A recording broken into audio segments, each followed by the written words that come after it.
ஆனா போறதுக்குள்ள என்ன பண்ணாரு கேட்டா, தன்னுடைய கூட்டத்துக்கு போன உடனேயே ஒட்டகத்தில் மிக வேகமாக, குதிரையில் மிக வேகமாக போகக்கூடிய ஒரு மனிதர் இருந்தார் அவருடைய படையில. அந்த வியாபார கூட்டத்தில், உனக்கு 300 திர்ஹம் தர்றேன், நீ வேகமா போய் மக்காவில் உடனடியாக அபூ ஜஹல்கிட்ட, தலைவர்கள்ட்ட போய் செய்தியை சொல்லி, இந்த மாதிரி முகம்மதும் அவருடைய படையினரும் அபூ சுஃபியானுடைய இந்த படையை, வியாபார கூட்டத்தை தடுத்து நிறுத்துவதற்காக வேண்டி, கொள்ளையடிப்பதற்காக வேண்டி முயற்சித்துக் கொண்டிருக்கின்றார்கள், புறப்பட்டு வாருங்க அப்படின்னு சொல்லி அனுப்பினாங்க. சரித்திரம் முன்னால் நல்லா சொல்லி இருக்கணும் இதை. அதே மாதிரி இருந்தால் போனாரு, சொன்னாரு. அபூ சுஹைல் புறப்பட்டு வந்தார். அபூ ஜஹல் புறப்பட்டு வந்த உடனே அபூ சுஃபியான் வேறொரு வழியை தேர்ந்தெடுத்து அவர் மக்காவுக்கு போயிட்டு இருக்கிறார். புறப்படுறதுக்கு மக்காவுக்கு அந்த செங்கடல் ஓரமாக வேற ஒரு வழியை தேர்ந்தெடுத்து போறார். இதற்குள்ளாக அபூ ஜஹல் தன்னுடைய படையோடு அங்க வந்துட்டார். ஒரு 1000 பேர் கொண்ட படையோடு வந்தாச்சு. அந்த அபூ ஜஹல் வந்த உடனே அபூ சுஃபியான் சொன்னாரு, நம்ம காப்பாற்றப்பட்டு விட்டோம், நம்ம பொருளுக்கு ஒன்றும் சேதம் இல்லை, பாதகம் இல்லை, அதனால திரும்பி போயிடலாம் வாங்க அப்படின்ட்டு. அபூ ஜஹல் மறுத்துட்டான், முடியாது அப்படின்ட்டு. எப்படியும் வந்தது வந்தாச்சு, நம்ம வழக்கம் போல வருஷம் வருஷம் கொண்டாடக்கூடிய பத்ர் என்ற இடத்துல போய் நம்ம ஒட்டகங்களை அறுத்து ஜாலியா பாட்டு பாடி கல்லெல்லாம் குடிச்சிட்டு மதுவெல்லாம் அருந்தி நம்ம எல்லாம் ஜாலியா நம்முடைய விளையாட்டுகளை நடத்திட்டு ஒரு 3 நாள் அங்கே கழிச்சிட்டு வருவோம் அப்படின்னு சொல்லி அவர் சொன்னார். இவர் அபூ சுஃபியான் மறுத்தார். இவர் இப்படி சொல்லுகிறார், அவர் அப்படி சொல்றான். இந்த மாதிரி பிரச்சனையாக கடைசியில் அபூ ஜஹல், நீங்க வராட்டி போங்க, நான் போறேன் அப்படின்னு சொல்லிவிட்டு அபூ ஜஹல் தன்னுடன் வந்த அந்த 1000 பேரை அழைச்சிக்கிட்டு அந்த பத்ருக்கு போயிட்டார். அபூ சுஃபியான் என்ன பண்ணாரு கேட்டா, இவங்க கூட சேரல, அபூ ஜஹலுடனே சேரல. அவர் தனியா அந்த கூட இவர் கூட வந்து வேறொரு இடத்துல வந்து தங்கிட்டார். ஆனா பத்ருக்கும் அவர் இருக்கிற இடத்துக்கு கொஞ்சம் தூரம், ஒரு 3 மைல் தூரத்தில் தங்கிட்டார். இப்ப ரசூலுல்லாஹி ஸல்லல்லாஹு அலைஹி வஸல்லம் அவர்களுக்கு செய்தி சொல்லப்பட்டது. இந்த 2 பேர் போய் சொன்னாங்க பாருங்க, இந்த இடத்துக்கு வர்றாங்க அப்படின்ட்டு. ஆனா ரசூலுல்லாஹி ஸல்லல்லாஹு அலைஹி வஸல்லம் அவர்கள் திரும்ப சஹாபாக்களோட அந்த இடத்துக்கு வந்து பார்க்கக்கூடிய நேரத்தில் அபூ சுஃபியான் வேற வழியா போயிட்டார். ரசூலுல்லாஹி ஸல்லல்லாஹு அலைஹி வஸல்லம் அவர்களுக்கு தெரிஞ்சு போச்சு, அபூ சுஃபியான் நம்மை விட்டு தப்பி விட்டார், வியாபார கூட்டம் தப்பி விட்டது. சரி, இப்ப என்ன செய்யணும்? அடுத்தது அல்லாஹ் தஆலா சொன்னா, யஹதத் தாயிஃபத்தைன், உங்களுக்கு 2 கூட்டத்தில் ஒன்றை வெற்றியாக்கி தருகின்றோம் என்று அல்லாஹ் சொன்னான். ஒரு கூட்டம் போயிடுச்சு, இன்னொரு கூட்டம் இருக்கு. ரசூலுல்லாஹி ஸல்லல்லாஹு அலைஹி வஸல்லம் அந்த இடத்துல தான் வச்சு, மதீனாவிலிருந்து கிட்டத்தட்ட ஒரு 180 கிலோமீட்டர் 100 கிலோமீட்டர் தூரம் இருக்கும், 120 கிலோமீட்டர் தூரத்தில் இருக்கு. அந்த இடத்துல வந்து தங்கியிருந்தாங்க. அந்த இடத்துல வச்சுதான் சஹாபாக்கள் இடத்துல ஆலோசனை கலந்தார்கள். நம்ம இப்ப என்ன செய்யறது? ஒன்னு போயிடுச்சு, இன்னொன்னு இருக்குதுன்னு அல்லாஹ் தஆலா வாக்களிச்சிருக்கிறான், என்ன செய்யலாம்? போருக்கு நாங்கள் தயார் அப்படின்னு சொல்லி எல்லாம் சொன்னாங்க. சில சஹாபாக்கள் அதை மறுத்தாங்க. நம்ம வந்து வியாபார கூட்டத்தை பிடிக்கிறதுக்கு தான் வந்தோம், அவங்க போயிட்டதுனால நம்ம திரும்பி போயிடுவோம் அப்படின்னாங்க. ஏன்னா வந்த சஹாபாக்கள்ல பல பேருக்கு இந்த எண்ணம் இருந்தது. அபூ சுஃபியான் கொண்டு வரக்கூடிய அந்த பொருளை எல்லாம் நமக்குரியதாக ஆக்கி கொண்டால் நமக்கு கொஞ்சம் வசதி ஏற்படும். வசதி ஏற்படுவது வாழ்க்கைக்கு மட்டுமல்ல, இந்த எதிரிகளிடத்தில் இருந்து தற்காப்பு செய்வதற்காக வேண்டிய ஆயுதங்களை நிறைய வாங்கிக் கொள்வதற்கு ஒரு வழி ஏற்படும். அதனால அந்த பொருள் கிடைத்தால் நன்றாக இருக்கும் அப்படின்னு ஆசை வைத்தார்கள் அவர்கள். பெரும்பாலான சஹாபாக்கள் அதைத்தான் நினைச்சிருந்தாங்க. எப்படியா அந்த பொருள் கிடைக்கும் ரசூலுல்லாஹ் சொன்னதுனால, அதனால அதை அபகரிச்சு கொண்டு வந்துருவோம், நமக்கு பொருள் கிடைக்கும் அப்படின்னு நினைத்திருந்தார்கள். அது கிடைக்காம போய்விட்டது என்ற நிலையில இவர்களுக்கு வருத்தம் ஏற்பட்டது. சிலர் கொஞ்சம் வருத்தப்பட்டாங்க. இருந்தாலும் மதீனாவை சார்ந்தவர்கள், குறிப்பாக ஹஜ்ரத் சஅத் பின் முஆஸ் ரலியல்லாஹு தஆலா அவர்கள் சொன்னாங்க, நீங்கள் என்ன சொன்னாலும் சரி, நாங்க அதை செய்ய தயாராக இருக்கின்றோம் யா ரசூலல்லாஹ். இந்த கடல்ல நீங்க விழுங்கன்னு சொன்னாலும் நாங்க விழுந்துடுவோம், என்ன சொன்னாலும் நாங்க தெரியும். மூசா அலைஹிஸ்ஸலாம் அவர்களும் அவருடைய கௌமுகளும் சொன்னதை போல நாங்க சொல்ல மாட்டோம். மூசா அலைஹிஸ்ஸலாத்தை பார்த்து அவங்களுடைய கௌமுகள் சொன்னாங்க, ஒரு ஊர் கண்ணான் என்ற ஒரு ஊர், அந்த ஊர்ல மிகப்பெரிய பராக்கிரமசாலிகள் வசித்துக் கொண்டிருக்கின்றார்கள், அவர்களோடு போரிட வேண்டும் என்று அல்லாஹ் தஆலா கட்டளையிட்டான். மூசா அலைஹிஸ்ஸலாம் அவர்கள் சரி புறப்படுங்க அப்படின்னு சொன்ன தன்னுடைய கூட்டத்தாருக்கு சொன்ன பொழுது, பனி இஸ்ராயேலுக்கு சொன்ன பொழுது அவங்க சொன்னாங்க, முன்னால் அந்த சூரத்துன் நிசா அத்தியாயத்தில் அது பற்றி உள்ள விளக்கம் சொல்லப்பட்டது. அவங்க சொன்னாங்க, நாங்க இங்கேயே உட்கார்ந்துக்கிறோம், நீங்களும் உங்க அல்லாஹ்வை போய் போருக்கு செஞ்சுட்டு வாங்க, நாங்க பார்த்துக்கிட்டே இருக்கிறோம் அப்படின்னு சொன்னாங்க. நாங்க ஊருக்கு வெளியில அப்படி உட்கார்ந்துக்கிறோம், மூசாவே நீங்களும் உங்க அல்லாஹ்வும் 2 பேரும் சேர்ந்து போர் செய்யுங்க, நாங்க பார்த்துக்கிட்டு இருக்கிறோம் அப்படின்னா. மூசா அலைஹிஸ்ஸலாம் அவர்களிடத்தில் அவருடைய கௌமுகள் சொல்லியதை போன்று நாங்கள் சொல்ல மாட்டோம், நாங்க நீங்க என்ன சொல்றீங்களோ அப்படி நடப்போம், அப்படின்னு சொன்ன உடனே ரசூலுல்லாஹி ஸல்லல்லாஹு அலைஹி வஸல்லம் அவர்களுக்கு ரொம்ப மகிழ்ச்சி ஏற்பட்டது. படையை எல்லாத்தையும் அணிவகுத்து யார் யார போருக்கு வேண்டாம் என்று சொல்ல வேண்டுமோ அவர்களை எல்லாம் கழித்து விட்டு மீதி இருக்கிறவங்களை பார்க்கும்போது 313 நபர்கள் இருந்தார்கள் அப்படிங்கிறது வரலாறு. ரசூலுல்லாஹி ஸல்லல்லாஹு அலைஹி வஸல்லம் வந்து ஒரு இடத்துல தங்கினாங்க. மதீனாவிலிருந்து இந்த இடம் பக்கம், இதற்கு எதிரில் கொஞ்சம் தூரத்துல தள்ளி அபூஜஹலுடைய கூட்டத்தார் வந்து தங்கினாங்க. அதுக்கு 1 கிலோமீட்டர் இருந்தாலும் கூட மதீனாவிலிருந்து அது கொஞ்சம் தூரம், 1 கிலோமீட்டர் தூரம் தானே அது. அப்போ மதீனாவிலிருந்து தூரமான ஒரு இடத்திலும் மதீனாவிலிருந்து பக்கமான ஒரு இடத்திலும் தங்கினார்கள் 2 படைகள் அப்படிங்கிறத அல்லாஹ் தஆலா சொல்லி காட்டி, 3வது ஒரு கூட்டம் இந்த வாகன கூட்டம், அதாவது வியாபார கூட்டம் அபூ சுஃபியானுடைய தலைமையில உள்ளது. அவங்க இவங்களை விட்டு தள்ளி ஒரு 2-3 மைலுக்கு அந்த பக்கத்துல ஒரு 5 கிலோமீட்டருக்கு அந்த பக்கம் தங்கி இருந்தாங்க. அவங்க போர்ல கலந்து கொள்ளல. இந்த 3 கூட்டத்தார், அதாவது ரசூலுல்லாஹி ஸல்லல்லாஹு அலைஹி வஸல்லம் அவர்கள் சஹாபாக்கள் ஒரு கூட்டம், அபூஜஹலுடைய தலைமையிலே உள்ள ஒரு கூட்டம், அபூ சுஃபியானுடைய தலைமையில உள்ள ஒரு கூட்டம். இந்த 3 கூட்டத்தை பற்றி அல்லாஹ் தஆலா இங்கே சொல்லி காட்டுகிறான். இது அன்தும் பில் உதுவத்தில் துன்யா, நீங்கள் மதீனாவுக்கு அருகிலுள்ள பள்ளத்தாக்கில் தங்கி இருந்த நேரத்தை நினைவு கூர்ந்து பாருங்கள். வஹும் பில் உதுவத்தில் குஸ்வா, அவர்களோ அந்த எதிரிகள் அபூஜஹலுடைய தலைமையிலே உள்ளவர்கள், பில் உதுவத்தில் குஸ்வா மதீனாவிலிருந்து சற்று தூரமான ஒரு பள்ளத்தாக்கில் தங்கி இருந்த நேரத்தையும் நினைவு கூர்ந்து பாருங்கள். வர் ரக்பு, வாகன கூட்டத்தார்கள், அஸ்ஃபல மின்கும், உங்களுக்கு கீழ்ப்பகுதியிலே தங்கி இருந்ததையும் நினைவு கூர்ந்து பாருங்கள். அவங்களுக்கு கீழ்ப்பகுதின்னு சொன்னா அது கொஞ்சம் இறக்கமான இடம், அதாவது பள்ளத்தாக்கான இடம், அதனால கீழ்ப்பகுதி என்று அல்லாஹ் தஆலா சொல்லுகின்றான். அந்த இடத்துல தங்கி இருந்த விஷயத்தையும் நினைவு கூர்ந்து பாருங்கள். அதாவது அந்த பத்ர் போர்ல எப்படியெல்லாம் படைகளை அல்லாஹ் தஆலா அமைத்து தந்தான், போருக்காக வேண்டிய உள்ள நிலைகளை ஏற்படுத்தி தந்தான் என்பதை அல்லாஹ் தஆலா நினைவு கூர்ந்து பார்க்குமாறு சொல்லுகின்றான். சரி, இப்போ அந்த பத்ர் போருக்கு வந்ததற்கு பாருங்க, இது ரசூலுல்லாஹி ஸல்லல்லாஹு அலைஹி வஸல்லம் அவர்கள் சஹாபாக்களத்துல மற்ற போர்க்களத்துல எல்லாம் எப்படின்னு கேட்டாங்கன்னா, சஹாபாக்களை கூப்பிட்டு ஆலோசனை செய்வாங்க. இந்த மாதிரி எதிரிகள் வர்றாங்க, நம்ம எப்படி செய்யலாம், என்ன செய்யலாம், எங்க போகலாம், இங்க இருக்கலாமா, அங்க போகலாமா, எப்படி பாதுகாப்பு, அப்படிலாம் ஆலோசனை பண்ணுவாங்க. இங்க பத்ர் போருக்கு எந்த ஆலோசனையும் கிடையாது.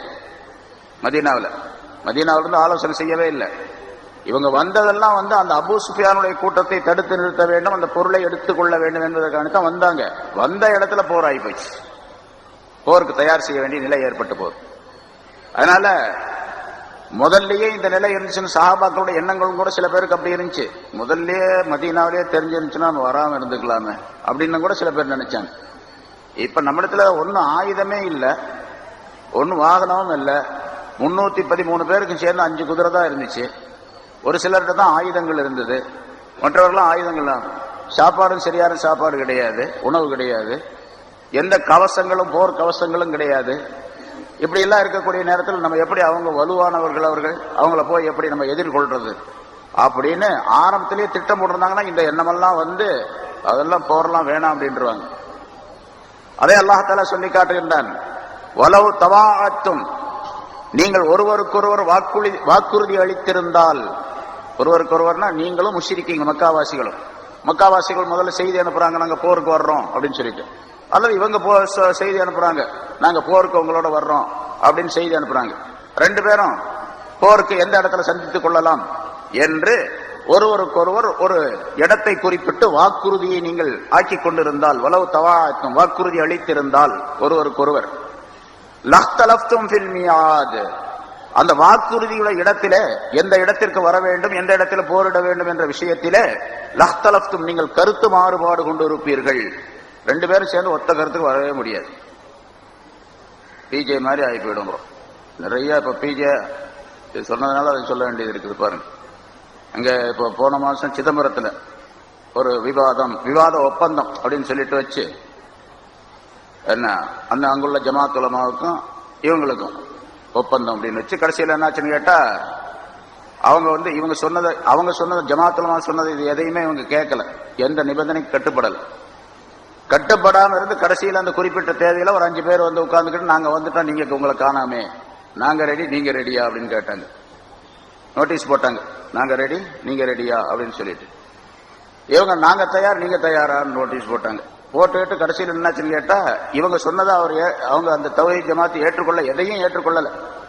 ஏற்றுக்கொள்ளாததின் காரணமாக அவங்க வரல. ஜமாத்துலமா வரல.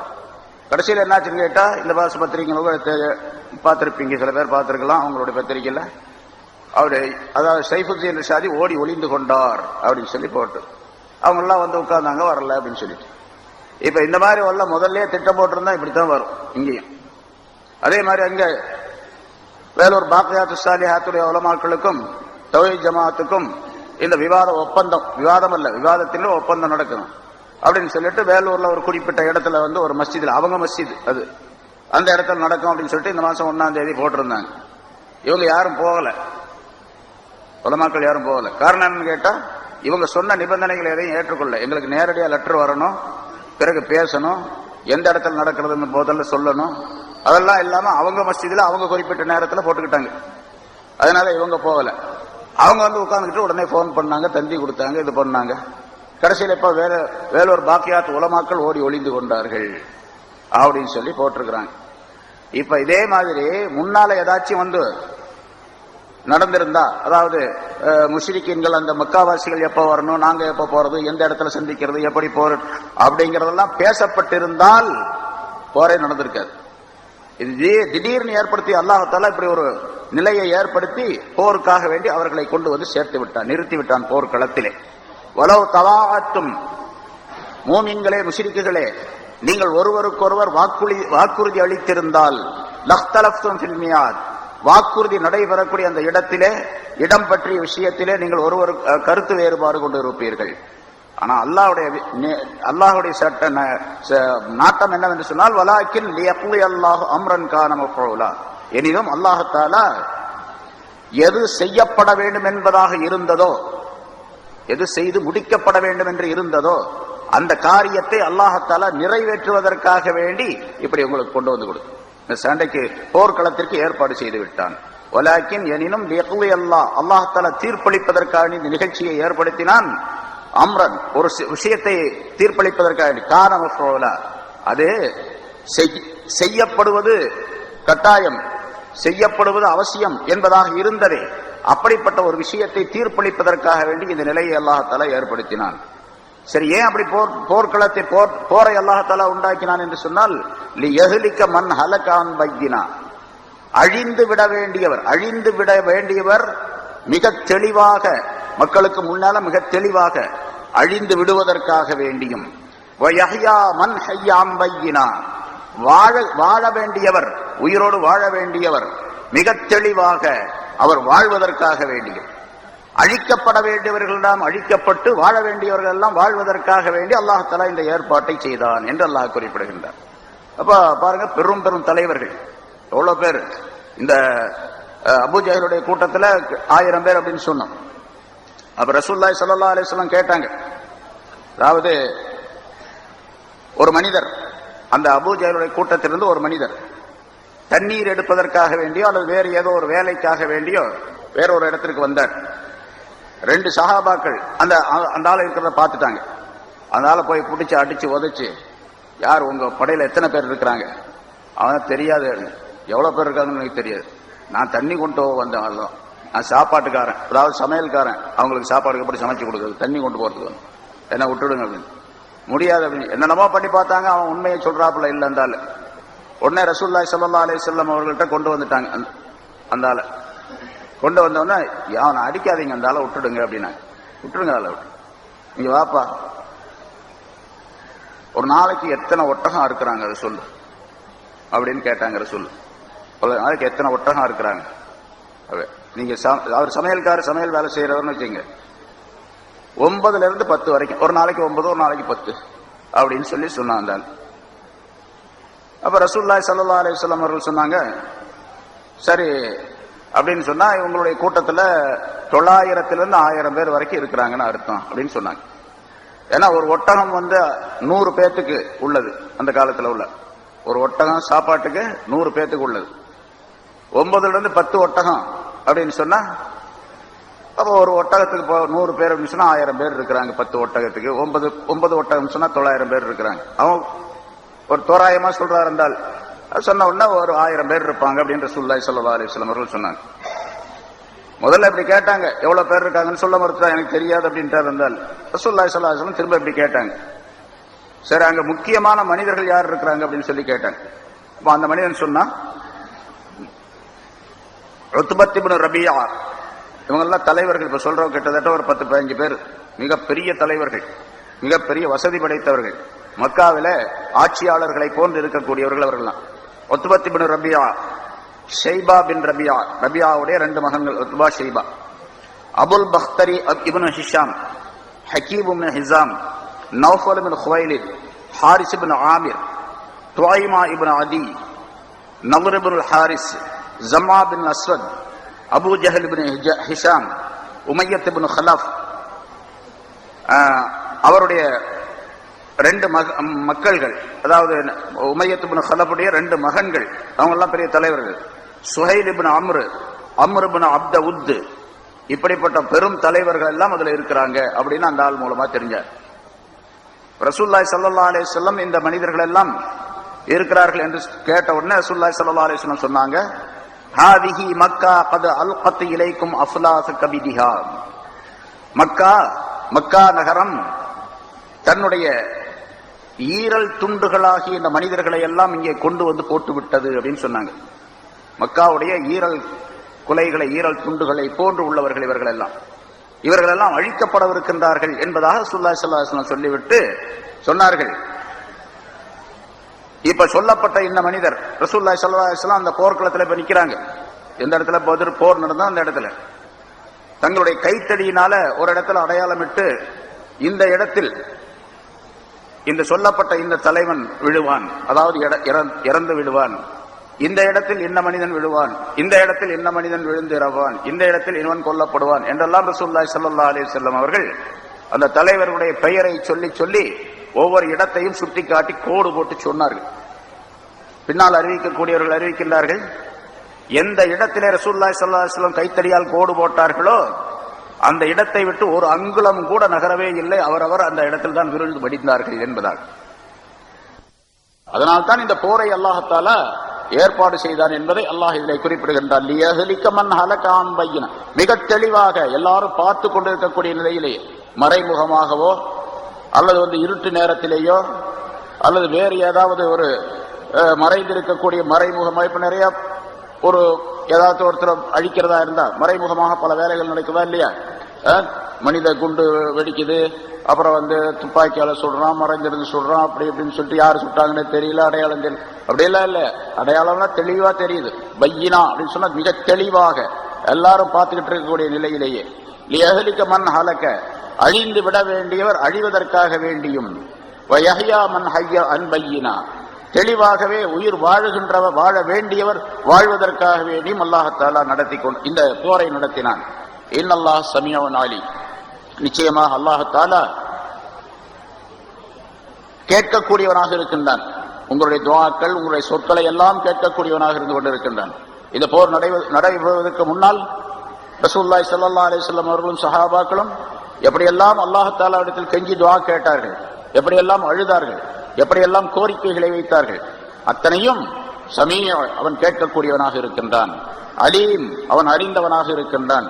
நீங்கள் வெற்றி பெறுவதற்கு தகுதியானவர்களா, தோல்வியாவதற்கு தகுதியானவர்களா என்பதையும் அறிந்தவனாக இருந்து கொண்டிருக்கின்றான். ஸமீஉன் அலீம் என்று சொன்னால் செவியேற்கிறவன், அதாவது கேட்கின்றவன், அறிந்திருக்கிறவன் அப்படின்னு அர்த்தம். எந்த ஆயத்து முன்னால் உள்ள ஆயத்து எப்படி வருகின்றதோ அதுக்கு தோதா அந்த ஸமீஉன் அலீமுக்கு அர்த்தம் செய்யணும், விளக்கம் சொல்ல வேண்டும். இனிமே இந்த இடத்துல ஸமீஉன் அப்படின்னு சொன்னா நீங்க செய்த துஆக்களை எல்லாம் கேட்டுக்கொண்டிருக்கக்கூடியவன் அவன். உங்களுக்கு எது தகுதியோ அதையெல்லாம் அல்லாஹ் தஆலா அறிந்திருக்கக்கூடியவன். ஆகவே நீங்கள் சொல்லுவதை கேட்டான், உங்களுடைய கோரிக்கைகளை கேட்டான், உங்களுக்கு தகுதியான விஷயங்களை ஏற்படுத்தி அவனுடைய அறிவின்படி செய்து முடித்தான் என்று அல்லாஹ் தஆலா குறிப்பிடுகின்றான். அடுத்தம் அந்த போர் சம்பந்தமாக இன்னொரு கருத்தை சொல்லுகின்றான். இத் யுரீகஹுமுல்லாஹு ஃபீ மனாமிக கலீலா, இந்த நேரத்தையும் நீங்கள் நினைவு கூர்ந்து பாருங்கள். அல்லாஹ் தஆலா அவர்களை, நபியே, அவர்களை உம்முடைய கனவிலே, மனாமிலே குறைவானவர்களாக காட்டி தந்த நேரத்தையும் நினைவு கூர்ந்து பாருங்கள். ரசூலுல்லாஹி ஸல்லல்லாஹு அலைஹி வஸல்லம் அவர்களுக்கு ஒரு கனவை அல்லாஹ் தஆலா உண்டாக்கினான், ஏற்படுத்தினான். அந்த கனவுல அந்த எதிரிகளுடைய படைகள் காட்டப்படுகின்றார்கள், அபூஜஹலுடைய படைகள். அந்த படையை பார்த்தா ரொம்ப கொஞ்சமா இருக்கு, ரொம்ப கொஞ்சமா இருந்துச்சு. ஆளை பார்த்து இப்ப ரசூலுல்லாஹி ஸல்லல்லாஹு அலைஹி வஸல்லம் அவர்களுக்கு அல்லாஹ் தஆலாவே கனவிலே காட்டி தருகின்றான், இந்த படையில் ரொம்ப குறைவானவர்கள் என்று சொல்லும்போது சரி ரொம்ப கொஞ்சமான பேர் தான், அல்லாஹ் தஆலாவுடைய உதவியால நம்ம வெற்றி பெற்று விடலாம் என்ற நினைப்பு ரசூலுல்லாஹி ஸல்லல்லாஹு அலைஹி வஸல்லம் அவர்களுக்கு அந்த உறுதி ஏற்பட்டது. இப்படி ஒரு உறுதி ஏற்படுவதற்காக வேண்டி உம்முடைய மனாமிலே கனவிலே மிக குறைவாக அவர்களை அல்லாஹ் காட்டி தந்த நேரத்தை நினைவு கூர்ந்து பாருங்கள். வலவ் அராக்கஹும் கஸீரன், அவர்களை அதிகமானவர்களாக நபியே உமக்கு அல்லாஹ் காட்டி தந்திருந்தால், நிறைய பேர் 1000 பேர் இருந்தாங்க, 3000 பேர் 10,000 பேர் மாதிரி அல்லாஹ் தஆலா காட்டி இருந்தாங்க கனவுல. என்ன ஆகும்? ஃபஷில்தும், நீங்கள் கோழைகளாகி இருப்பீர்கள், பலவீனமான கோழைகளாக நீங்கள் ஆகி போயிருப்பீர்கள். வல தனாஸஅதும் ஃபில் அம்ர், இந்த போர் சம்பந்தப்பட்ட விஷயத்திலே நீங்கள் கருத்து வேறுபாடு உள்ளவர்களாகவும் ஆகி இருப்பீர்கள். நிறைய காட்டியிருந்தாலும் நிறைய இருப்பதாக காட்டியிருந்தாலும் வச்சுங்க, ரசூலுல்லாஹி ஸல்லல்லாஹு அலைஹி வஸல்லம் சொல்லுவாங்க சஹாபாக்கள்கிட்ட, கம்மியா காட்டினதை சொன்னாங்க சஹாபாக்கள்கிட்ட. அதே மாதிரி நிறைய காட்டியிருந்தா அதிகமாக இருப்பதாக காட்டியிருந்தா அதையும் சொல்லுவாங்க ரசூலுல்லாஹி. சொல்லும் போது அப்படின்னா நாங்க போரே செய்ய வேணாம் அப்படின்றாங்க. நம்ம போருக்கு போய் பிரயோஜனமே இல்லை, நம்மள்ட்ட ஆயுதங்கள் இல்லை, எதில்லை, எந்த விதமான வசதியும் இல்லை. அவர்கள் இவ்வளவு பேர் இருக்கிறதாக தாங்களுக்கு அல்லாஹ் தஆலா கனவுல காட்டியிருக்கிறான், நம்மளால முடியாது என்று சொல்லி அவர்கள் கோழைகளாக ஆகியிருப்பார்கள், பலவீனமானவர்களாக ஆகியிருப்பார்கள். அதனால அல்லாஹ் தஆலா அப்படி காட்டல. வலவ் அராக்கஹும் கஸீரன், அவர்களை நபியே உமக்கு அதிகமானவர்களாக அல்லாஹ் காட்டியிருந்தால் லஃபஷில்தும், நீங்கள் கோழைகளாக பலவீனமான கோழைகளாக ஆகியிருப்பீர்கள். வல தனாஸஅதும் ஃபில் அம்ர், அந்த விஷயத்திலே நீங்கள் கருத்து மாறுபாடு கொண்டு இருப்பீர்கள், போர் சம்பந்தப்பட்ட விஷயத்திலே கருத்து வேறுபாடு கொண்டவர்களாக இருப்பீர்கள்.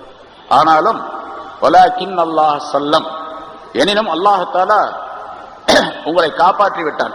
இந்த மாதிரி உங்களுக்கு மத்தியில பிரச்சனைகள் ஏற்படாமல், கருத்து வேறுபாடு ஏற்படாமல், போருக்கு துணிந்து செல்வதற்கு உள்ள ஒரு வாய்ப்பை அல்லாஹ் தஆலா ஏற்படுத்தி விட்டான். அதுல அந்த கருத்து வேறுபாடு கொள்ளக்கூடிய நிலையிலிருந்து உங்களை காப்பாற்றி விட்டான். வலாக்கின் அல்லாஹ் சல்லம், எனினும் அல்லாஹ் தஆலா உங்களை காப்பாற்றி விட்டான், சலாமத்தாக்கி வைத்து விட்டான், சுகமாக்கி வைத்து விட்டான். இன்னஹு அலீமும் பிதாத்தி சுதூர், நிச்சயமாக அல்லாஹ் தஆலா நெஞ்சங்களிலே உள்ளவற்றை அறிந்தவனாக இருக்கின்றான். மனிதர்களுடைய நெஞ்சங்களுக்குள்ளே என்ன இருக்கின்றன? அப்ப சஹாபாக்களுடைய நெஞ்சுகளுக்குள்ளே, அதாவது எண்ணங்கள், இவ்வளவு பேர் இருக்காங்க, நம்ம எப்படி போர் செய்ய போறோம், நமக்கு தோல்வி ஏற்பட்டு விட்டா என்ன பண்றது, நம்ம அழிந்து விட்டா என்ன பண்றது என்றெல்லாம் அவர்களுடைய எண்ணங்களிலே இருந்தன. அதை அல்லாஹ் தஆலா சொல்லி காட்டுகின்றான். நெஞ்சங்களிலே உள்ளவற்றை அலீம், அறிந்தவனாக அவன் இருக்கின்றான். ஆகவே அல்லாஹ் தஆலா இதை குறைவாக ஆக்கி காட்டினான் என்று குறிப்பிட்டு விட்டு, அதே மாதிரி நேரடியாகவே கொஞ்ச தூரத்துல தான், பரந்த மைதானம் தானே, எதிரிகள் அப்படி உட்கார்ந்துருக்கா, அங்க இருக்கிறாங்க, முகாமிட்டு இருக்கிறாங்க, இவங்க இங்க இருக்கிறாங்க. இவங்க இருக்கக்கூடிய முஸ்லிம்கள் ஸல்லல்லாஹு அலைஹி வஸல்லம் அவர்கள் சஹாபாக்கள் இருக்கக்கூடிய பகுதி என்ன சொல்ல போனா கொஞ்சம் மேடான பகுதி. அவங்க அந்த பள்ளத்தாக்குல கீழே இருக்கிறாங்க. இங்கிருந்து ஒரு 1 கிலோமீட்டர் 2 கிலோமீட்டர் இருக்குன்னு வச்சுங்க, இங்கிருந்து பார்த்தாவே தெரியும். அப்படி தெரிஞ்சத இந்த மூமின்களுக்கு, முஸ்லிம்களுக்கு அல்லாஹ் தஆலா அவர்களை நேரடியாக ரசூலுல்லாஹ் காட்டினது மனாம்ல, கனவுல, இவங்களுக்கு நேரடியாக அல்லாஹ் தஆலா காட்டுறான். அவங்க இவங்களை பார்க்கறாங்க, இவங்க அவங்கள பார்க்கறாங்க.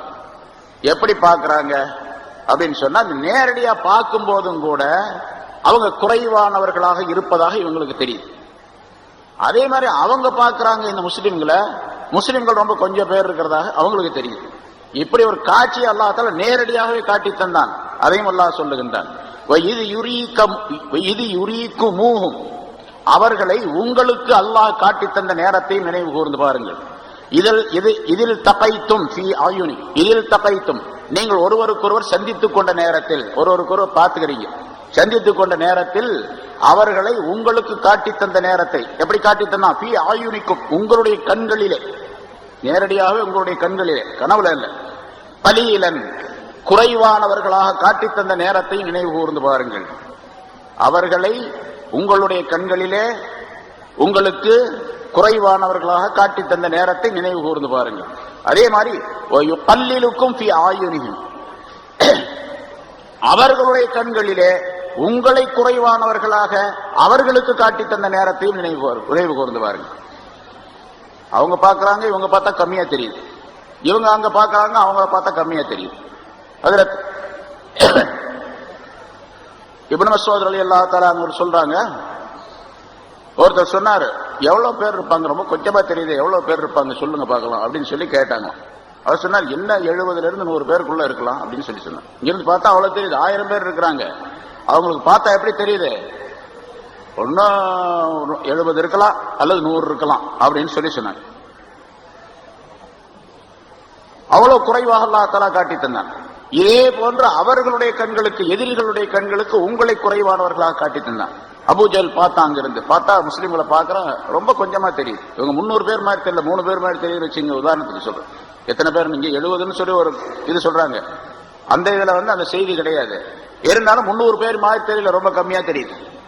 ரொம்ப குறைவா தெரிஞ்ச உடனே அபூஜல் சொன்னா, இவங்கெல்லாம் சும்மா இந்த ஒட்டக கறி சாப்பிடுற ஆளுங்க தான், ஒட்டக கறி சாப்பிடுற ஆளுங்க, அதனால ஒன்றும் பலமெல்லாம் கிடையாது இவங்கள்ட்ட. ஒட்டக கறி சாப்பிடுறாங்கன்னு சொன்னா வெறும் அதை மட்டும்தான் சாப்பிடுற ஆளுங்க, இவங்கள்ட்ட பலமான ஒரு உடலோ அமைப்போ எதுவுமே கிடையாது அப்படிங்கிற கருத்துல சொல்றேன். ஒட்டக கறி சாப்பிடுறவங்க தான். அதனால நம்ம சண்டை இட்டோம்னு சொன்னா அவங்களை எல்லாத்தையும் பிடிச்சிடுவோம். பிடிச்சு நீங்க பிடிச்ச உடனே எல்லாத்தையும் கத்தல் பண்ணாதீங்க. முதல்ல திட்டம் போட்டு அபூஜல் சொல்றோம், அவங்களை எல்லாத்தையும் வெட்டிடாதீங்க, காலி பண்ணிடாதீங்க. கயிறுகளை எடுத்து வச்சுங்க ரெடியா, எல்லாத்தையும் கைத்துல கட்டுங்க. எல்லாத்தையும் இந்த முஸ்லிம்களை எல்லாத்தையும் கைத்துல கட்டி அதுக்கு பிறகு செய்ய வேண்டியதை நம்ம பார்த்துக்குவோம் அப்படின்னு சொல்லி சொன்னோம். கைத்துல கட்டி வச்சிருங்க, அதுக்கு பின்னால பாத்துக்கலாம் அப்படின்னு சொல்லி சொன்னோம். அந்த அளவுக்கு ரொம்ப, அதாவது சொல்ற கைத்துல கட்டுங்க அப்படின்னு சொன்னா ரொம்ப கொஞ்சமா இருங்க, எல்லாத்தையும் சேர்த்து ஒரு கைத்துல கட்டிடுங்கன்னு அர்த்தம். அவ்வளவுதான் அங்க இருக்கிறாங்க முஸ்லிம்கள், எல்லாத்தையும் சேர்த்து ஒரு கைத்துல கட்டுற அளவுக்கு தான் இருக்கிறாங்க அப்படின்னு சொல்லி சொன்னான். என்ன ஆச்சு, கடைசியில எந்தெந்த தலைவர்கள் எல்லாம் சொல்லப்பட்டார்களோ அவர்கள் எல்லாம் அந்த போரில் மடிந்தார்கள். அப்போ அல்லாஹ் தஆலா நேரடியாகவே உங்களுடைய கண்களுக்கு அவர்களை குறைவாகவும் அவருடைய கண்களுக்கு உங்களை குறைவாகவும் அல்லாஹ் தஆலா காட்டி தந்த அந்த நேரத்தையும் நினைவு கூர்ந்து பாருங்கள். இது ஏன் செஞ்சான், லியக்லி அல்லாஹு அம்ரன் கான மஃஊலா. திரும்ப அதே கருத்தை அல்லாஹ் சொல்லுகின்றான். அல்லாஹ் தஆலா தீர்ப்பு செய்வதற்காக வேண்டி ஒரு விஷயத்தை, கான மஃஊலா, அது செய்யப்பட வேண்டியதாக இருந்ததே, செய்யப்பட்டு தான் ஆகணும் கட்டாயமா என்று இருந்ததே, அந்த விஷயத்தை அல்லாஹ் தஆலா தீர்ப்பளிப்பதற்காக வேண்டி இந்த ஏற்பாட்டை அல்லாஹ் தஆலா செய்தான் என்று குறிப்பிடுகின்றான். வயிலல்லாஹி துர்ஜாஉல் உமூர், எல்லா காரியங்களும் அல்லாஹ் தஆலாவிடத்தின் பக்கம் தான் போய் சேரும்.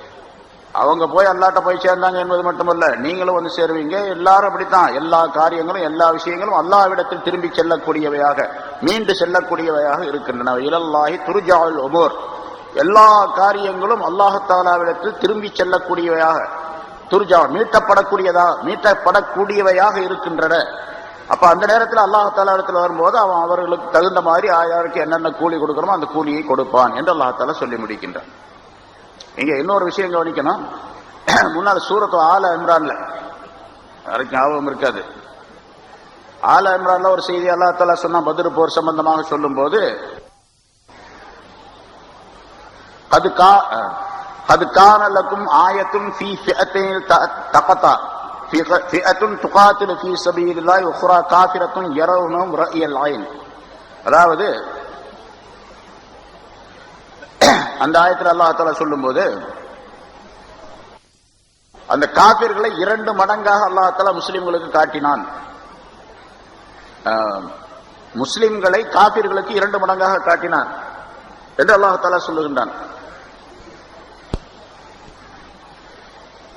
அதாவது இந்த எதிரிகள் எவ்வளவு பேர் இருந்தாங்களோ அது போன்று 2 மடங்காக முஸ்லிம்களை அல்லாஹ் தஆலா எதிரிகளுடைய கண்களுக்கு காட்டி தந்தான் என்று அந்த ஆயத்தில் அல்லாஹ் தஆலா குறிப்பிடுகின்றார். இங்க அல்லாஹ் தஆலா என்ன சொன்னா, எதிரிகளுடைய கண்களுக்கு கம்மியானவர்களாக காட்டி தந்தான் அப்படின்னு சொல்லி சொல்றான்.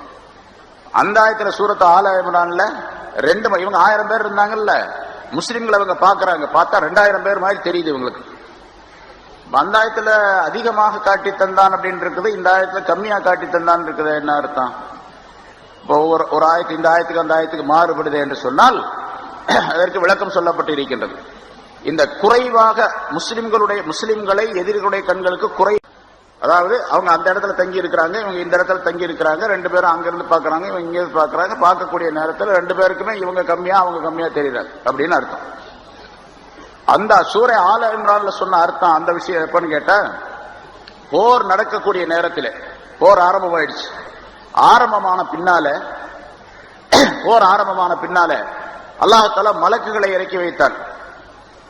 குர்ஆன்ல முதல்ல இந்த சூராவிலே ஆரம்பத்தில் சொல்லப்பட்டது. முதல்ல அல்லாஹ் 1000 மலக்குகளை இறக்கி வைத்தான்.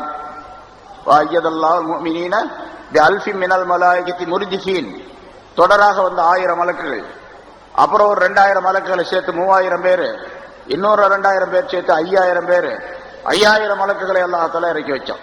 இந்த மலக்குகளை இறக்கி வைத்த நேரத்தில் அந்த மலக்குகளுடைய கூட்டம், ஆனா மலக்குகள் நேரடியாக மக்களுடைய கண்களுக்கு தெரியல, இருந்தாலும் கூட அந்த கூட்டத்தில் அதிகமான ஒரு தோற்றத்தை அல்லாஹ் ஏற்படுத்தி வைத்தார். பார்த்தா அதிகமா தெரியுறாங்க. முதல்ல பார்த்தா இவங்களுக்கு கம்மியா தெரிஞ்சதுனால இவங்க துணிஞ்சு போருக்கு இறங்கினாங்க காபிர்கள். போற ஆரம்பமான நேரத்தில் பார்த்தா முஸ்லிம்கள் பார்த்தா அதிகமானவர்களாக தெரியுறாங்க. இப்ப அவங்களுக்கு ஒரு பீதி ஏற்பட்டு போச்சு. ஆரம்பத்தில் ஒரு தைரியத்தை உண்டாக்கி அல்லாஹ் அவர்கள் போரிட செய்து, போர் செய்யக்கூடிய அந்த நேரத்திலேயே அவர்களுக்கு ஒரு பலவீனமான எண்ணத்தை, அதாவது கோழைத்தனத்தை உண்டாக்குவதற்காக வேண்டி இந்த முஸ்லிம்களை 2 மடங்காக அல்லாஹ் ஆக்கி காட்டினான் என்பது அந்த ஆயத்தினுடைய அர்த்தம். ஆக அல்லாஹ் ஒரு விஷயத்தை செய்ய வேண்டும் என்று முடிவு செய்து விட்டால் எப்படி வேண்டுமானாலும் அல்லாஹ் செய்வான். இன்னொரு கருத்து இந்த ஆயத்தினுடைய தொடரில், பொதுவாக எந்த வேலை, போர்க்களம் அப்படிங்கிறது மிகப்பெரிய விஷயம். அது எவ்வளவு பெரிய விஷயமாக இருந்தாலும் சரி, சின்ன விஷயமாக இருந்தாலும் சரி, அல்லாஹ் தஆலா இந்த நம்பிக்கை வைத்து மூமினானவர்கள் செயல்படக்கூடியவர்களாக இருக்க வேண்டும். அல்லாஹ்விடத்திலே எல்லாவற்றையும் கேட்டுக்கொள்ள வேண்டும். எவ்வளவு பெரிய சிக்கல்கள் பிரச்சனைகள் ஏற்பட்டாலும் சரி, எந்த பிரச்சனையாக இருந்தாலும் முதலாவதாக நாம் நோக்க வேண்டிய இடம் அல்லாஹ்விடம், நோக்க வேண்டிய நிலை அல்லாஹ் தஆலாவுடைய நிலை. ஆக அல்லாஹ்வின் பக்கம் ஒரு மனிதன் தன்னை முன்னோக்கி வைத்து விட்டால் எல்லா காரியங்களும் லேசாகிவிடும் என்பதை அல்லாஹ் தஆலா குறிப்பிடுகின்றார். ஆரம்பத்தில் சிரமங்கள் இருக்கலாம், கஷ்டங்கள் வரலாம், பல துன்பங்கள் ஏற்படலாம், ஆனால் இறுதி வெற்றி யார் அல்லாஹ்விடத்திலே முன்னோக்குகின்றார்களோ, அல்லாஹ்வை முன்வைத்து விடுகின்றார்களோ, அல்லாஹ்விடத்தில் கேட்டுக் கொள்ளுகின்றார்களோ அவர்களுக்கு கிடைக்கும் என்பதை அல்லாஹ் தஆலா இந்த ஆயத்துகளின் மூலமாக தெரியப்படுத்துகின்றார். அத்தகைய நல்ல தன்மைகளை, பண்புகளை இந்த சரித்திரத்தின் மூலமாக அல்லாஹ் தஆலா நமக்கு தந்திருவானாக.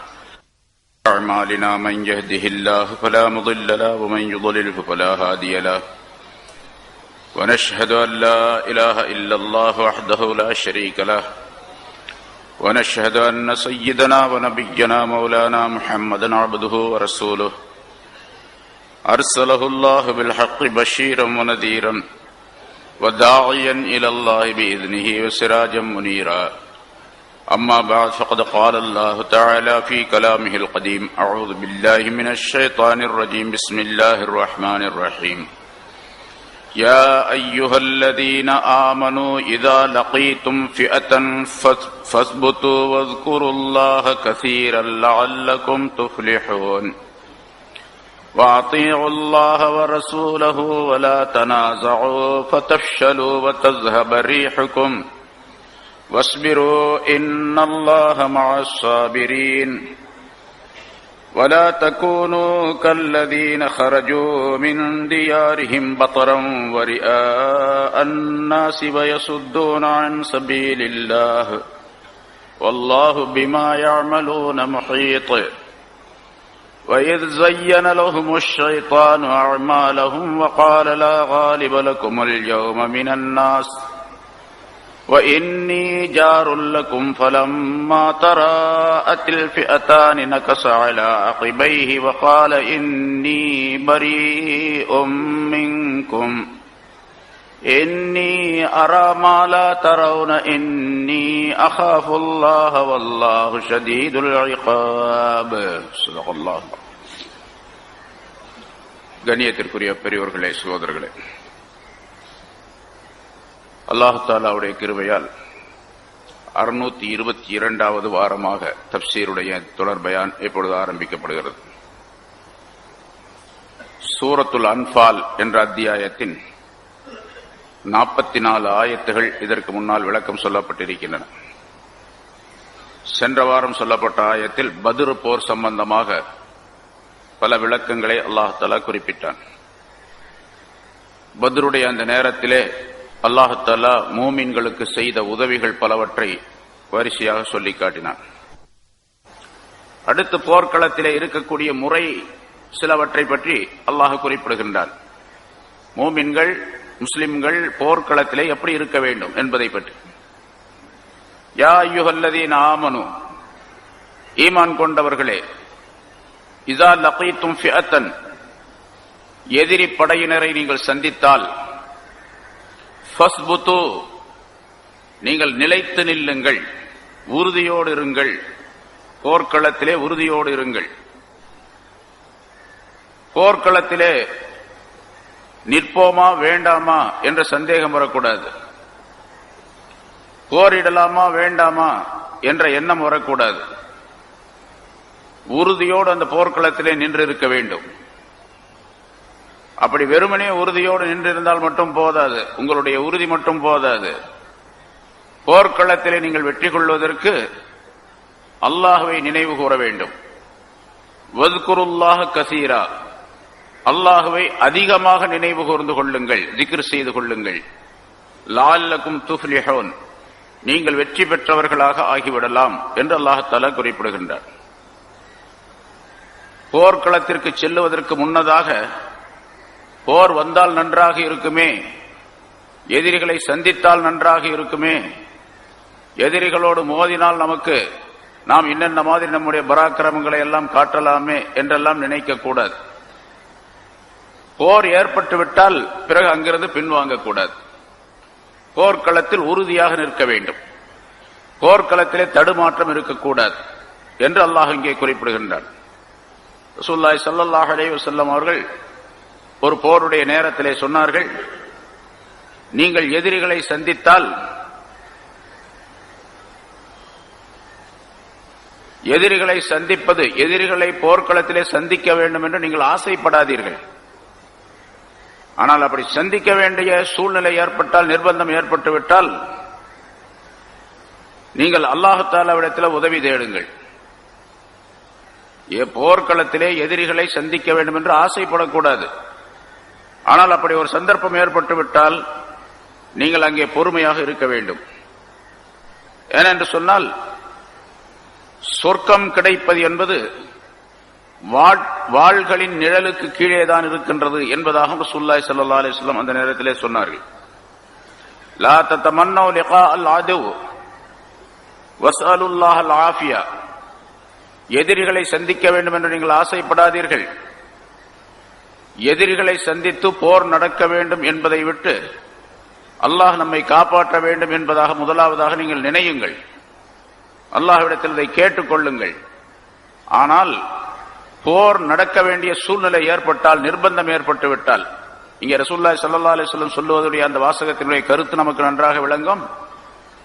இஸ்லாம் வாளால் பரவியது அல்ல.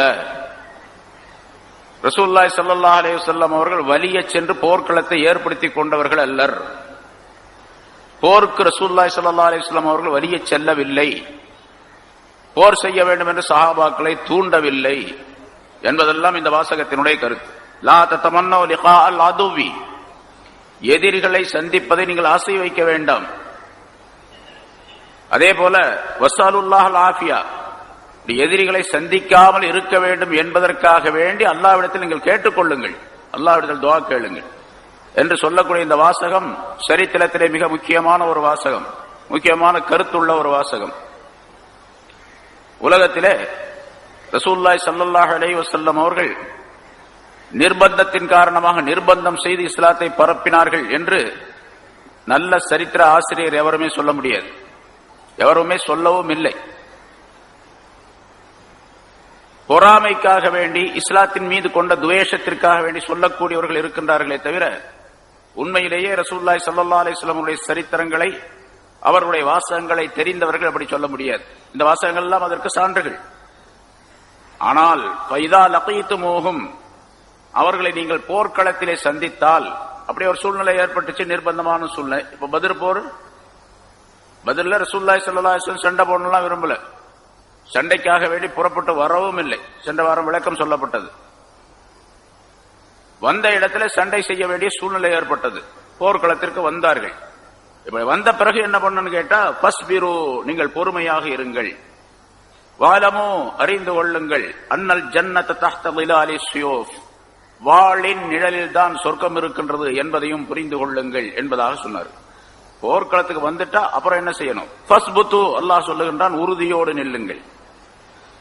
அதனாலதான் ரசூலுல்லாஹி ஸல்லல்லாஹு அலைஹி வஸல்லம் அவர்கள், வெற்றி தோல்வி என்பது அல்லாஹ் கொடுக்கக்கூடியது. அதனால அல்லாஹ் தஆலாவிடத்தில் தான் நாம் முன்னோக்கி நிற்க வேண்டும். அதனால துஆ கேட்டார்கள் ரசூலுல்லாஹி ஸல்லல்லாஹு அலைஹி வஸல்லம், அல்லாஹும்ம முன்ஸிலல் கிதாப் வ முஜ்ரியஸ் ஸஹாப் ஹாஸிமில் அஹ்ஸாப் யஹ்ஸிம்ஹும் வன்சுர்னா அலைஹிம். வேதத்தை இறக்கி வைத்தவனே, மேகங்களை நடத்தாட்டி செல்பவனே, எதிரி படைகளை தோல்வியுறச் செய்பவனே, எங்களுக்குள்ள எதிரிகளை நீ தோல்வியுறச் செய்வாயாக, அவர்களுக்கு எதிராக எங்களுக்கு நீ உதவி செய்வாயாக என்று அருமையான துஆவை ரசூலுல்லாஹி ஸல்லல்லாஹு அலைஹி வஸல்லம் போர்க்களத்திலே கேட்டார்கள் என்பது. போர்க்களத்தை சந்தித்தால் அப்பொழுது எப்படி நடந்து கொள்ள வேண்டும் என்று சொல்லிவிட்டு அடுத்த ஒரு விஷயத்தை, உறுதியாக நில்லுங்கள். அடுத்த ஒரு விஷயம், வஸ்குருல்லாஹ, அல்லாஹ்வை திக்ர் செய்யுங்கள். பாருங்க, போர்க்களத்திலே நின்றாலும் கூட அல்லாஹ் திக்ர் செய்யணும். போர்க்களத்திற்கு போனாலும் கூட தொழ வேண்டும் என்ற சட்டம் சூரத்து நிசால சொல்லப்பட்டது. எப்படி தொழ வேண்டும் அப்படிங்கிற சட்டங்கள் எல்லாம் சொல்லப்பட்டன. தொழுகை அந்த நேரத்திலும் விடக்கூடாது. எதிரிகள் தாக்கி கொண்டிருக்கின்றார்கள், அந்த நேரத்திலும் கூட தொழுகையை விடக்கூடாது. தொழுகை நேரம் வந்தால் எப்படி தொழ வேண்டும் என்பதற்கு சட்டங்களை அல்லாஹ்வே சொல்லி காட்டினான். ரசூலுல்லாஹி ஸல்லல்லாஹு அலைஹி வஸல்லம் தொழ வைத்து காட்டினார்கள் போர்க்களத்திலேயே. அல்லாஹ்வுடைய திக்ர் இருக்க வேண்டும். வஸ்குருல்லாஹ், அல்லாஹ்வை திக்ர் செய்யுங்கள். சும்மா ஒரு நேரம் ரெண்டு நேரம் எப்பாவது ஒரு நேரம் நினைச்சுக்கிறது இல்ல, கசீரன், அதிகமாக அல்லாஹ்வை திக்ர் செய்யுங்கள் என்பதாக. போர்க்களத்திலும் அல்லாஹ்வை மறந்துவிடக் கூடாது. நீங்க அல்லாஹ் மறந்துட்டீங்க அப்படின்னு சொன்னா அல்லாஹ் உங்களை மறந்துடுவான். அப்ப வெற்றி கிடைக்கிறது சிரமமா போயிடும். அதனால அல்லாஹ்வை அதிகமாக நினைவு கொள்ளுங்கள் என்று சொல்லி, போர்க்களத்தில் நினைவு கூறக்கூடிய விஷயத்தை அல்லாஹ் தஆலா, திக்ர் செய்யக்கூடிய விஷயத்தை அல்லாஹ் தஆலா சொல்லி காட்டுகின்றான். திக்ர் என்பது கல்வை சேர்ந்தது. திக்ர் அப்படின்னா நினைத்தல் அப்படின்னு அர்த்தம். அல்லாஹ்வை நினைத்தல். நினைப்பது என்பது இதயத்தை சேர்ந்தது, அது கல்வை சேர்ந்தது, நாக்கை சேர்ந்தது அல்ல. ஆனால் கல்விலே நினைவு கூறுவதற்கு நாக்கு அவசியமான காரணமாக ஆக்கப்பட்டு இருக்கின்றது. நாக்கிலே சுப்ஹானல்லாஹ் என்று சொல்லி மனதிலே அதை பதிய வைத்து மனதின் மூலமாக அதை வெளிப்படுத்தக்கூடிய தன்மையை உருவாக்கி கொள்ள வேண்டும். அதுக்கு பேர் தான் திக்ர் அப்படின்னு சொல்லப்படும். இங்க போர்க்களத்தில் திக்ர் செய்யறதுன்னு சொன்னா, அவர் வாள் எடுத்து சண்டை போட்டுக்கிட்டு இருக்காரு, இவர் கையில தஸ்பீஹ் மணி வச்சுக்கிட்டு சுப்ஹானல்லாஹ் சுப்ஹானல்லாஹ்னு சொல்லிட்டு இருக்கிறதா? அப்படி அர்த்தம் அல்ல. மனதால நீங்கள் அல்லாஹ்வை நினைவு கூறுங்கள் என்பதாக பொருளாகும். அதனால சில முஃபஸ்ஸிரீன்கள் இந்த இடத்துல அல்லாஹ்வை நீங்கள் நினைவு கூறுங்கள் அதிகமாக என்று சொன்னால் அதற்கு 3 விதமான கருத்துகள் சொல்லப்பட்டு இருக்கின்றன என்று குறிப்பிடுகின்றார்கள். ஒன்று, உங்களுடைய உள்ளத்தினால் அல்லாஹ்வை நினைவு கொள்ளுங்கள் என்பதாக பொருளாகும். கல்பி திக்ர் என்பதாக சொல்லப்படும். அந்த திக்ரை செய்யுங்கள். துன்பங்கள் ஏற்பட்ட நேரத்தில் இந்த திக்ர் எல்லா வகையிலும் மனிதர்களுக்கு மிகப்பெரிய உதவியாக இருக்கும். எல்லா நேரங்களிலும் போர்க்களத்தில் செய்ய வேண்டும். அதே போல என்ன துன்பங்கள் ஏற்பட்டாலும் சரி, துன்பங்கள் சிரமங்கள் ஏற்படக்கூடிய நேரத்திலே கல்பு, நம்முடைய இதயம், உள்ளம் அல்லாஹ்வின் பக்கம் திரும்பி அல்லாஹ்வை திக்ர் செய்யக்கூடிய தன்மை உடையதாக ஆகிவிட்டால் அந்த துன்பங்கள் லேசாக்கப்படுவதற்கு காரணமாக அந்த திக்ர் ஆக்கப்பட்டு விடும் என்பது கருத்து. ஆகவே உள்ளத்தால் நீங்கள் திக்ர் செய்யுங்கள். அதே போன்று நீங்கள் உள்ளத்தால் திக்ர் செய்வதோடு உங்களுடைய நாவின் மூலமாகவும் நீங்கள் கொஞ்சம் அந்த திக்ரை உச்சரித்துக் கொள்ளுங்கள். இடையிடையே உச்சரித்துக் கொள்ளுங்கள். ஏன்னா கல்வில திக்ர் இருக்கிறது அப்படிங்கிறதுக்கு வெளிப்படையான அடையாளமும் உங்களிடத்திலிருந்து வெளிப்பட வேண்டும். அதனால நாவின் மூலமாகவும் கொஞ்சம் அதனை செய்து கொள்ளுங்கள் என்பதாக குறிப்பிடுகின்றார்கள்.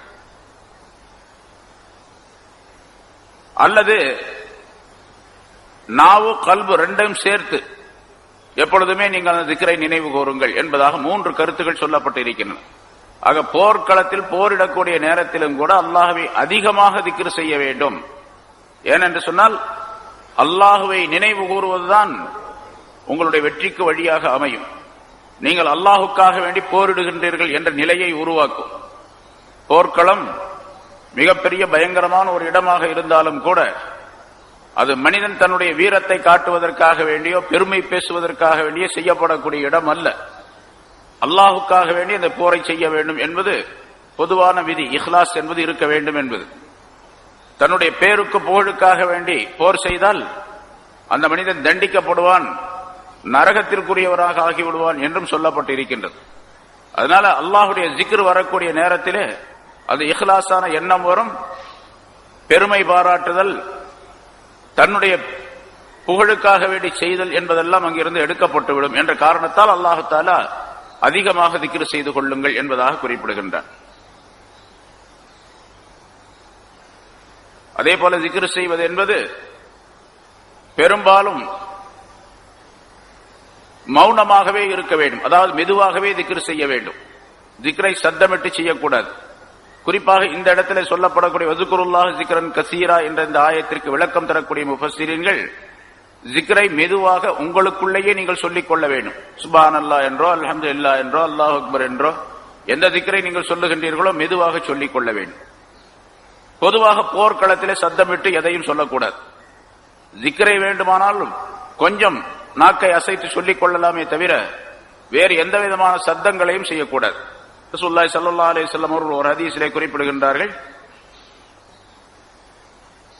முதல்ல சொல்லப்பட்ட அந்த வாசகத்தை அப்படியே சொல்லி காட்டுகிறான். நீங்கள் எதிரிகளை சந்திக்க விரும்பாதீர்கள் என்ற அந்த வாசகத்தை சொல்லி காட்டி, ஃபைதா லகீதுமுஹும் ஃபஸ்புது வذ்குருல்லாஹ், எதிரிகளை போர்க்களத்திலே சந்தித்தால் நீங்கள் அந்த போர்க்களத்திலே உறுதியாக நில்லுங்கள், அல்லாஹ்வை திக்ர் செய்யுங்கள். ஃபைன் ஸஹிபு வஸாஹு ஃபஅலைக்கும் பிஸ்ஸம்த், எதிரிகள் சப்தமிட்டால் கூச்சலிட்டால் நீங்கள் கூச்சலிடாதீர்கள், சத்தமிடாதீர்கள், நீங்கள் மௌனத்தை கடைபிடியுங்கள் என்பதாக சொன்னார். பொதுவாக போர்க்களம் ஒரு ரெண்டு பேருக்கு வழியில சண்டை நடந்துச்சுன்னு வச்சுங்க, உலகத்துல எல்லா இடத்துலயும் பார்க்கிறோம் சத்தம் அதிகமா இருக்கு. எப்பவும் சத்தம் போடுறதை விட அதிகமா சத்தம் போடுவார் இல்லையா?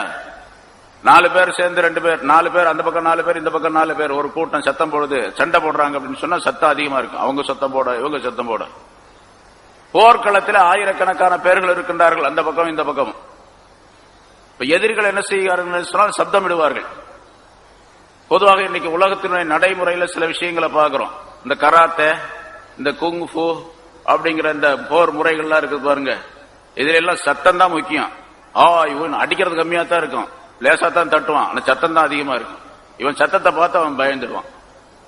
அந்த மாதிரி சத்தம் போர்க்களத்தில் இருக்கக்கூடாது என்று ரசூலுல்லாஹி ஸல்லல்லாஹு அலைஹி வஸல்லம் ஒரு விதிமுறையை வகுத்து தருகின்றார்கள். போர்க்களத்திலே சத்தமிடக்கூடாது. எதிரிகள் சத்தமிட்டாலும் கூச்சலிட்டாலும் அவங்க சத்தம் சஹிபா அப்படின்னு சொன்னா பயங்கரமாக கூச்சலிடுவது. அதை நம்ம இன்னைக்கு பாக்குறோம், அந்த கராத்தேல பாக்குறோம். அது மாதிரி பயங்கரமா சத்தம் போடுறது, அந்த சத்தத்திலேயே எதிரி பயந்துருவான் அப்படின்னு சொல்றது, அது வேணாம். அப்படி உங்களுடைய சப்தத்தினால் எதிரி பயக்க மாட்டான், எதிரி பயப்பட மாட்டான். அந்த பயத்தை உண்டாக்குவது அல்லாஹ் தஆலாவிடத்தில் இருக்கின்றது. அதனால் நீங்க மௌனமாக இருக்க வேண்டும். மௌனமாக இருக்க வேண்டும் என்று சொன்னால் பேசாம இருக்கணும் அப்படிங்கிற அர்த்தம் இல்ல, ஜிக்ர் செய்து கொண்டிருங்க. அதுதான் அல்லாஹ் தஆலா இங்க சொல்ற. ஜிக்ரை தவிர வேறு எந்த பேச்சை விட்டும் நீங்கள் மௌனமாக இருங்கள் என்று பொருளாகும். இன்னொரு ஹதீஸில் ரசூலுல்லாஹி ஸல்லல்லாஹு அலைஹி வஸல்லம் சொல்லுகின்றார்கள், இன்னல்லாஹ யுஹிப்புஸ் ஸம்த இன்த ஸலாஸ், 3 இடங்களிலே அல்லாஹ் தஆலா மௌனமாக இருப்பதை விரும்புகின்றான். இந்த திலாவத்தில் குர்ஆன், குர்ஆன் ஓதக்கூடிய நேரத்தில். குர்ஆன் ஓதுறது நம்ம ஓதுறது இல்ல, நம்ம ஓதுனா ஓதி நாக்க அசைச்சு சொல்லிட்டு தானே இருக்கணும். அடுத்தவர் ஓதும் போது நம்ம கேட்கணும். பக்கத்தில் ஒருத்தர் ஓதிட்டு இருக்கிறாரு, குர்ஆன் ஓதிட்டு இருக்காரு, இங்க 2 பேர் உட்கார்ந்து பேசிட்டு இருக்க கூடாது. இங்க நிறைய பாக்குறோம், அவர் குர்ஆன் ஓதிட்டு இருப்பாரு, இவங்க 2 பேர் பாட்டுக்கு பேசிட்டே இருப்பாங்க. அப்ப குர்ஆன் ஓதுவதை அலட்சியப்படுத்துகிறார் என்பதாக பொருளாகும். ஏன்னா அல்லாஹ்வுக்கு ரொம்ப பிரியமான ஒரு வேலை உலகத்துல குர்ஆன் ஓதுறது தான். குர்ஆன் ஓதுறது தான் அல்லாஹ்வுக்கு ரொம்ப பிரியமான, ஏன்னா அவனுடைய கிதாப், அது அவனுடைய வாசகம், அவனுடைய திருவாக்கு. அதை ஓதும் போது அல்லாஹ் ரொம்ப பிரியப்படுகின்றார். அப்படி ரொம்ப பிரியமா அல்லாஹ்வுக்கு ரொம்ப பிரியமான ஒரு இதை ஓதிட்டு இருக்கும் போது பக்கத்தில் உட்கார்ந்து பேசிட்டு இருந்தான்னா துனியாவுடைய பேச்சு எப்படி? அதனால பேசக்கூடாது. குர்ஆன் ஓதும் போது மௌனமாக இருங்கள். போர்க்களத்திலே எதிரிகளோடு மோதக்கூடிய நேரத்திலும் மௌனத்தை கடைபிடியுங்கள். வாய்ந்தல் ஜனாசா, ஜனாசா கொண்டு போகப்படக்கூடிய நேரத்திலும் மௌனத்தை கடைபிடியுங்கள். நான் அடிக்கடி சொல்லியிருக்கிறேன், ஜனாசா கொண்டு போகும்போது சத்தம் போட்டுக்கிட்டே போவாங்க, பேசிக்கிட்டே போவாங்க. எந்த சத்தம் போடக்கூடாது அங்க. சில பேர் இந்த களிமா சொல்லிட்டே போறாங்க. இவர் சொல்லுவார், கத்துவார் வேகமா, களிமா ஷஹாதா அப்படின்னு கத்துவார். பின்னால் இருக்கிறவங்க வேகமா இன்னும் கொஞ்சம் கத்துவாங்க. இதுவரைக்கும் அவர் களிமாவே சொல்லியிருக்க மாட்டாரு. ஜனாசா போகும்போது களிமா சொல்லிட்டு போவார். அவர் களிமாவே தெரியாது, அடிக்கடி சொல்றதே கிடையாது, பள்ளியாசலுக்கும் வர மாட்டார். ஜனாசா பின்னால போகும்போது மட்டும் களிமா சொல்லிட்டு போவார். ஏன் ஒருத்தர் சொன்னாரு, என்னங்க இப்படி கத்துறீங்க? நாம ஜனாசாவை போகும்போது பின்னால் இருக்கிறவங்க களிமா சொல்லணுமா இல்லையா, அதனால நான் இப்ப கத்துறேன் அப்படிங்கிற. இவருக்கு அடுத்தவங்க களிமா சொல்லணுமா, இவர் சொல்ல மாட்டாரு. அதனால இவர் பின்னால் சத்தம் போட்டு போறார். ரசூலுல்லாஹி ஸல்லல்லாஹு அலைஹி வஸல்லம் வஇந்தல் ஜனாசா, ஜனாசா கொண்டு போகப்படக்கூடிய நேரத்திலும் மௌனத்தை கடைபிடியுங்கள் என்பதாக சொன்னார். இன்னொரு ஹதீஸ்ல ஹஜ்ரத் கத்தாதா ரலியல்லாஹு தஆலா அன்ஹு அவர்கள் அறிவிக்கின்றார்கள், இஃப்தரல்லாஹு ஸிக்ரஹு இன்த அஷ்கல மா யகூனு இன்தல் லர்பி பிஸ்ஸுயூஃப், வாள்களை கொண்டு மோதிக்கொள்ளக்கூடிய நேரத்திலே நீங்கள் அல்லாஹ்வுடைய ஜிக்ரை கடமையாக்கிக் கொள்ளுங்கள். அல்லாஹ் தஆலா உங்களுக்கு அல்லாஹ்வை திக்ர் செய்வதை அவன் உங்களுக்கு கடமையாக்கி வைத்திருக்கின்றான் என்பதாக. வாள்கள் மோதிக்கொள்ளக்கூடிய நேரத்தில், போர்க்களத்திலே. அதனால போர்க்களத்திலே மௌனத்தை கடைபிடிக்க வேண்டும் என்று சொன்னால் வேறு பேச்சுக்களை பேசக்கூடாது, அல்லாஹ்வுடைய திக்ரை தவிர எந்த பேச்சும் பேசக்கூடாது. அப்படி இருந்தால் ரெண்டு ஷர்த் அல்லாஹ் தஆலா சொல்லுகின்றான், ஃபஸ்புத்து, உறுதியாக போர்க்களத்திலே நில்லுங்கள், அல்லாஹ்வை அதிகமாக திக்ர் செய்யுங்கள், லஅல்லக்கும் துஃப்லிஹூன், நீங்கள் வெற்றி பெற்று விடலாம் என்பதாக குறிப்பிடுகின்றார்.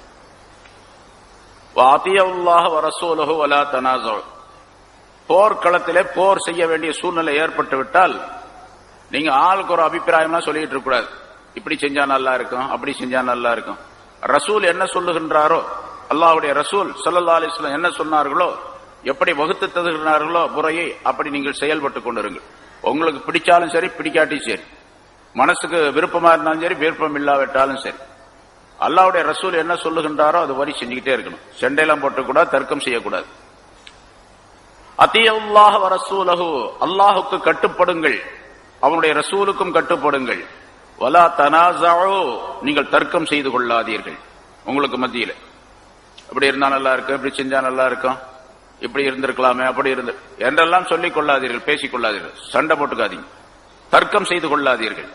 தர்க்கம் செய்து கொண்டால் ஃபதஃஷலு, நீங்கள் கோழையாகி விடுவீர்கள்.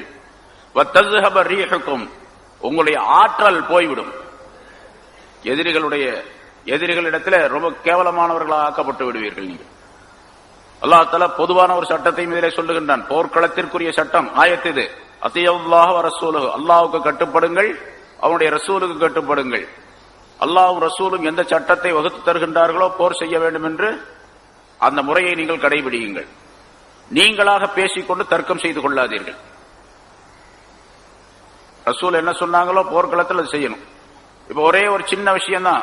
அடுத்து வந்த உஹது போர்க்களத்திலே ஒரு 50 பேர் ரசூலுல்லாஹி ஸல்லல்லாஹு அலைஹி வஸல்லம் முன்னால சூரத்து நிசால, சூரத்து ஆல இம்ரான் நிறைய விளக்கங்கள் சொல்லப்பட்டன. ஒரு 50 பேரை ஒரு இடத்தில் நிக்க சொன்னாங்க ரசூலுல்லாஹி ஸல்லல்லாஹு அலைஹி வஸல்லம் ஒரு மலை மீது. அந்த 50 பேரும் வில்லறிவதிலே ரொம்ப பெரிய வல்லுநர்கள் அவர்கள். அவங்க 50 பேரை வச்சிருந்தாங்க. என்னுடைய அடுத்த உத்தரவு வர்ற வரைக்கும் நீங்க கீழே இறங்கக்கூடாது அப்படின்னு மட்டும் சொன்னாங்க. அவங்க அந்த வாசகத்தை சில பேர் தவறாக விளங்கிக் கொண்டார்கள். வெற்றி பெற்று விட்டால் வரலாம், வெற்றி ஏற்பட்டு விட்டால் கீழே இறங்கி வரலாம் என்பதாக நினைத்தார்கள். இன்னும் சில பேர் நினைச்சாங்க, இல்ல வெற்றியோ தோல்வியோ அதை பத்தி எல்லாம் பிரச்சனை இல்ல, ரசூலுல்லாஹ்வுடைய சொல் எப்படின்னு கேட்டா, நான் அடுத்த உத்தரவு தர்ற வரைக்கும் நீங்க வரக்கூடாது, கீழே இறங்கக்கூடாது. ஆனா என்ன பண்ணாங்க அந்த 50 பேரு, இங்க வெற்றி ஏற்பட்டு விட்டுச்சு, எதிரிகள் எல்லாம் தோல்வியுற்று ஓடிக்கொண்டிருக்கின்றார்கள் போர்க்களத்திலிருந்து. போர்க்களத்தில் கொஞ்ச நேரத்திலே, ரொம்ப கொஞ்ச நேரத்தில், ஒரு சில மணி நேரங்களிலேயே எதிரிகள் தங்களுடைய பொருள்கள் எல்லாம் போட்டு ஓட ஆரம்பிச்சிட்டாங்க. இதை அவங்க பார்த்தாங்க. அந்த 50 பேர் பேசிக்கிட்டாங்க, தோத்துட்டு போயிட்டாங்க, அவங்க ஓடுறாங்க, முஸ்லிம்களுக்கு நமக்கு வெற்றி கிடைச்சு போச்சு, வாங்க கீழே இறங்கி போலாம்.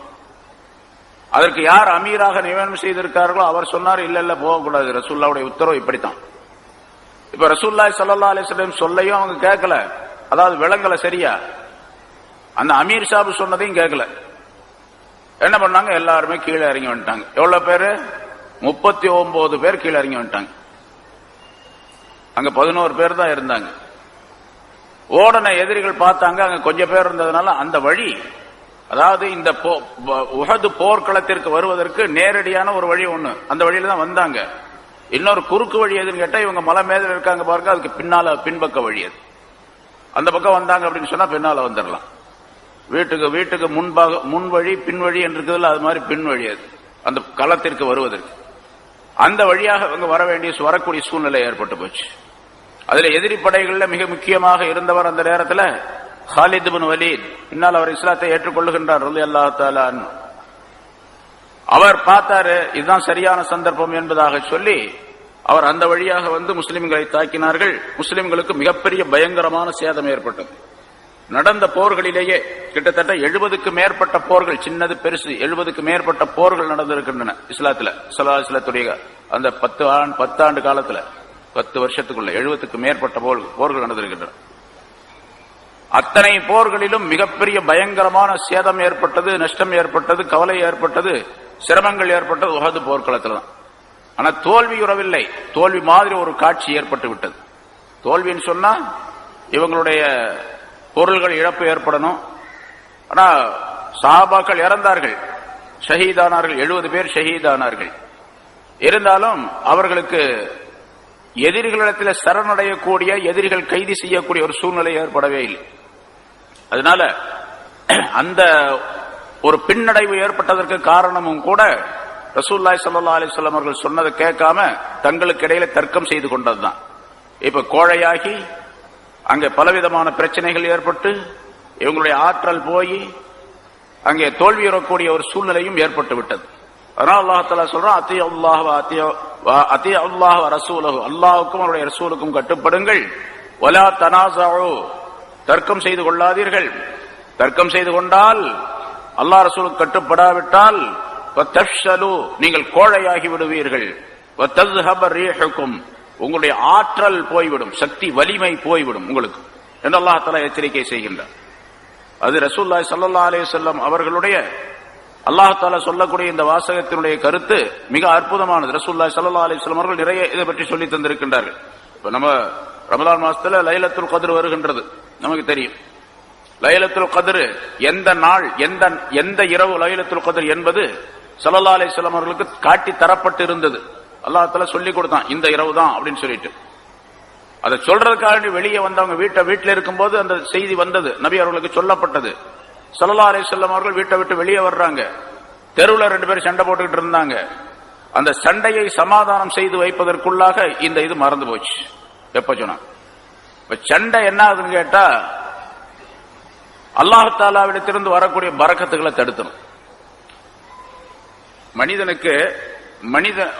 மூமின்களுக்கு பொதுவாக எல்லாருக்கும், குறிப்பாக மூமின்களுக்கு அல்லாஹ் தஆலாவிடத்திலிருந்து வரக்கூடிய உதவிகள் அனைத்துமே வானுலகத்திலிருந்து வர வேண்டும். எங்கிருந்து வரணும்? வானுலகத்திலிருந்து.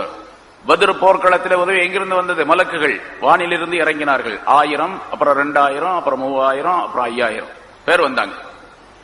வானுலகத்திலிருந்து அந்த இருக்கு. பரக்காத்துஸ்ஸமா, வானத்தினுடைய பரக்கத்துகள் என்று அல்லாஹ் தஆலா குர்ஆனிலே சில இடங்களிலே சொல்லி காட்டுகின்றான்.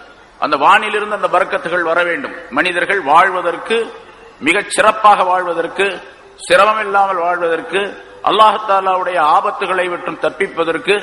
நீங்க பாருங்க எவ்வளவு பெரிய ஆபத்து. அமெரிக்காவில் 3வது புயல் இப்போ ஏற்பட்டு அழிவு ஏற்பட்டு கொண்டு இருக்கின்றது. இப்போ நடந்துகிட்டு இருக்கு. இப்ப இந்த நேரத்தில் மிக பயங்கரமான புயல், முந்திய 2 விட பயங்கரமான புயல் வீசிக்கொண்டிருக்கின்றது அப்படின்னு சொல்றாங்க. எல்லாம் என்னன்னு கேட்டீங்கன்னு சொன்னா, அல்லாஹ் ரசூலுடைய சொல்லுக்கு மாற்றமாக உலகத்தில் மக்கள் நடப்பதின் காரணமாகத்தான், தங்களுக்குள்ளே சண்டை போட்டுக் கொள்வதின் காரணமாகத்தான். ஒருத்தருக்கு ஒருத்தர் சண்டை.